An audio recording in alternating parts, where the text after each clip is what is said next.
Hi everyone, welcome back to our channel. In today's video, I'm going to show you how to navigate on the Yahoo Finance. It is a very simple and easy process, so let's dive right in. First of all, find the Yahoo app on your home screen. Now open it. After opening the app, here you can find the home page of the Yahoo Finance app, just like this.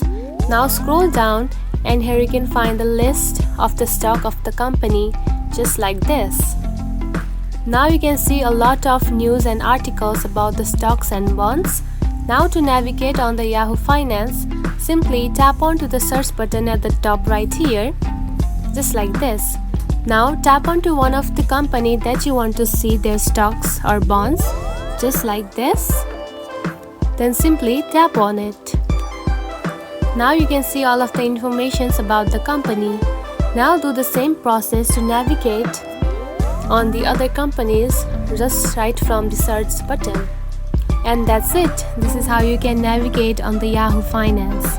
It is a very simple process, right?